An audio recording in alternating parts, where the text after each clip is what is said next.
দর্শক, আসসালামু আলাইকুম। কানাডা থেকে আমি সাকিব। আজকে আপনাদের স্বাগত জানাচ্ছি। আপনারা জানেন যে ভারতে একটি প্লেন দুর্ঘটনা হয়ে গেল এবং সেই প্লেন দুর্ঘটনায় আহ, অনেক মানুষ হতাহত হয়েছেন, শুধু একজন বেঁচে ফিরেছেন। এবং অন্যদিকে প্লেনটি একটি হোস্টেলের উপরে, মেডিকেল কলেজের হোস্টেলের উপরে পড়েছে।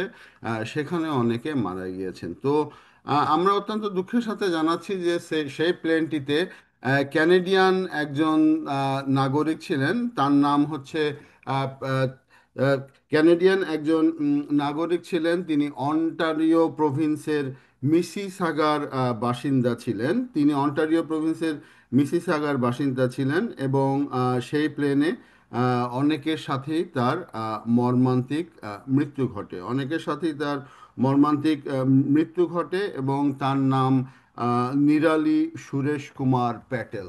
আপনারা ছবিতে দেখতে পাচ্ছেন, ক্যানাডিয়ান মিডিয়াগুলি এ নিয়ে নিউজ করেছে এবং তিনি মিসিসাগাতে তিনি দাঁতের ডাক্তার ছিলেন। তার স্বামী সেই জায়গাটাতে ছিলেন। তার স্বামী তার সাথে প্লেনে ছিলেন না, তার স্বামী কানাডাতেই ছিলেন। এবং তাদের 1 বছরের একটি কন্যা আছে বলে আমরা জানতে পেরেছি।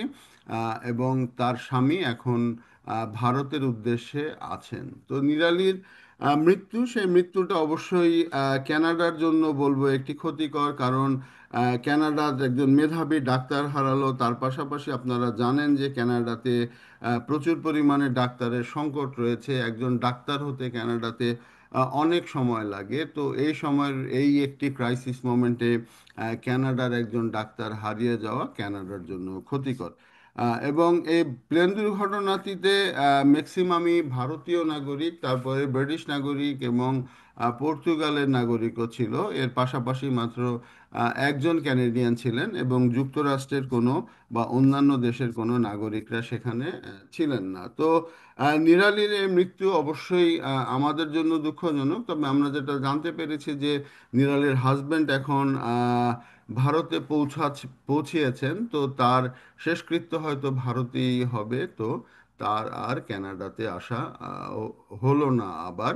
এবং কানাডার আপনারা জানেন যে অন্টারিও প্রভিন্সেও ডাক্তারের সংকট রয়েছে। তো এই ধরনের একটি মুহূর্তে নিরালির মৃত্যু কিন্তু হতাশাব্যঞ্জক। এবং এই ধরনের দুর্ঘটনা থেকে আল্লাহ আমাদের সবাইকে হেফাজত করুক। এবং যে সমস্ত মানুষ মারা গিয়েছেন তাদের পরিবারের কে আমাদের পক্ষ থেকে সান্ত্বনা, আসলে সান্ত্বনা দেওয়ার কিছুই নাই। এবং তারপরেও আমরা আশা করব সবার রুহের মাগফিরাত কামনা করব। দর্শক, ধন্যবাদ।